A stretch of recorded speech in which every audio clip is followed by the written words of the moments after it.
दोस्तों ये खबर देखकर आपकी हंसी नहीं रुकेगी, क्योंकि भारत ने रूस की मदद से चीन और पाकिस्तान को इतना गंदा फंसाया है कि दोनों देश अब करें तो करें क्या, उनको समझ नहीं आ रहा है। क्योंकि इनका जो सबसे खतरनाक लड़ाकू विमान था, इसकी मदद से ये भारतीय वायुसेना को हराने के सपने देख रहे थे, जिसका नाम है JF-17। इतना ही नहीं, भारत को तो हराना ही चाहते थे ये इसकी मदद से, साथ ही लाखों डॉलर भी कमाना चाहते थे इसे दूसरे देशों को बेचकर। और इनके इस सुप्रीम लड़ाकू विमान JF-17 की आज भारत ने ऐसी हालत कर दी है कि इनको अपने हाथों से इस प्रोजेक्ट को खत्म करना होगा। क्यों और कैसे, चलिए आप खुद जान लीजिए। लेकिन दोस्तों, अगर उससे पहले आपने इस चैनल को सब्सक्राइब अभी तक नहीं किया है तो प्लीज कर लीजिए, कि मुझे आपके साथ की बहुत ज्यादा आवश्यकता है। तो दोस्तों, ये बात तो आप में से ज्यादातर लोग जानते होंगे कि जो JF-17 है कि इसे बनाया तो चीन ने है, लेकिन इसका असेंबल पाकिस्तान में होता है। यानी कि चीन इसे बनाने के बाद इसके अलग अलग हिस्सों को पाकिस्तान में भेजता है और पाकिस्तान में इन हिस्सों को जोड़ा जाता है। लेकिन इस लड़ाकू विमान की 25% टेक्नोलॉजी इन्होंने खुद बनाई है, 25% टेक्नोलॉजी इन्होंने बाकी के देशों से चुराया है, और जो बाकी की जो 50% की टेक्नोलॉजी है वो दूसरे देशों से खरीद कर लगाई गई है। जैसे कि जो इसका इंजन है RD-33, वो ये लोग रूस से खरीदते हैं और इसके बाद अपने लड़ाकू विमान में लगाकर इसका उपयोग करते हैं, क्योंकि चीन और पाकिस्तान दोनों के पास ही लड़ाकू विमान के इंजन बनाने की टेक्नोलॉजी नहीं है। जैसा कि आप सब लोग जानते ही हैं कि लड़ाकू विमान का 50% जो हिस्सा होता है वो होता है उसका इंजन और उससे जुड़े हुए कल पुर्जे। बिना इंजन के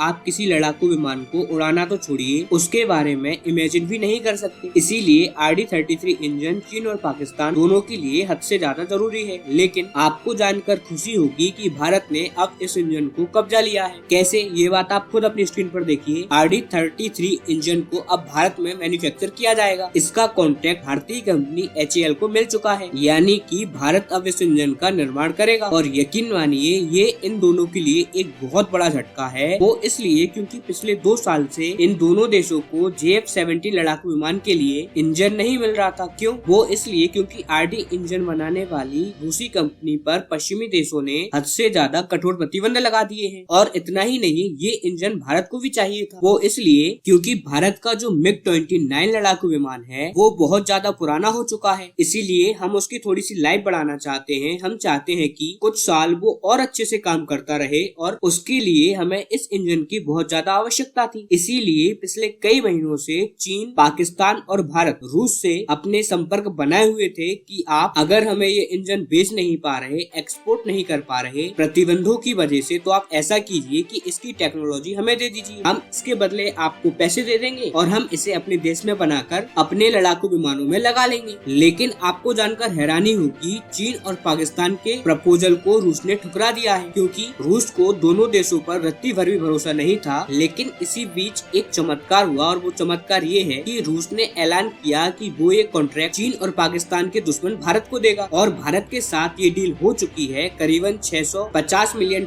की ये डील है। और इस डील के तहत भारत की जो HAL कंपनी है वो इस इंजन का निर्माण भारत के अंदर ही करेगी, और इन इंजन को लगाया जाएगा MiG-29 की फ्लीट में, जिससे कि उनकी सर्विस लाइफ बहुत ज्यादा अच्छी हो जाएगी। वो कुछ और सालों तक अच्छे से काम करते रहेंगे। वहीं चीन और पाकिस्तान के लिए ये एक बहुत करारा झटका है, क्योंकि उनकी वायुसेना में बड़ी संख्या में शामिल लड़ाकू विमान जिसका नाम है JF-17, उसका सबसे मेन जो कंपोनेंट है इंजन, जिसके बिना कुछ भी नहीं हो सकता, वो इंजन उनके सबसे बड़े दुश्मन यानी कि भारत के हाथों लग चुका है, जिसके थ्रू भारत इस इंजन की खूबियां और कमियों को जान सकता है और उसका इस्तेमाल किसी भी छोटे बड़े कॉन्फ्लिक्ट में इन देशों के खिलाफ कर सकता है। और दूसरी सबसे बड़ी बात कि इस इंजन की सप्लाई चेन अब भारत के हाथों में है। ऐसे में इन्हें ये RD-33 इंजन अब नहीं मिलने वाला, और इसीलिए हो सकता है कि इनका ये JF-17 प्रोग्राम हमेशा के लिए बंद हो जाए। क्योंकि अगर ये RD-33 जैसा शानदार इंजन JF-17 में नहीं लगाएंगे तो इनको चीन द्वारा बनाया गया एक घटिया क्वालिटी का WS इंजन लगाना पड़ेगा, और ये दुनिया का सबसे बदनाम इंजन है। हालांकि ये इंजन भी इन्होंने खुद नहीं बनाया, रूस से खरीदा है। लेकिन ये इंजन आज रूस भी उपयोग नहीं करता, क्योंकि ये काला धुआं छोड़ता है। जैसे कि हम किसी गाड़ी की सर्विस कई सालों तक ना करवाएं और फिर उसमें से काला धुआं निकलता है, ठीक ऐसे ही कंडीशन इस इंजन की है, और इसीलिए इसे दुनिया का सबसे बेकार इंजन कहा जाता है। और ऐसे में अगर ये RD-33 इंजन नहीं लगाते हैं तो JF-17 हमेशा हमेशा के लिए बर्बाद हो जाएगा। और इससे आप ये बात तो समझ गए होंगे कि भारत ने कैसे इन दोनों देशों की लंका लगाकर इनकी खाट खड़ी कर दी है और अपने लड़ाकू विमानों की लाइफ बढ़ा दी है। इसे कहते हैं एक तीर दो निशान। यार आपका इस पर क्या मानना है हमें कमेंट कर बताइए। तब तक के लिए नमस्कार, मिलते हैं अगली वीडियो।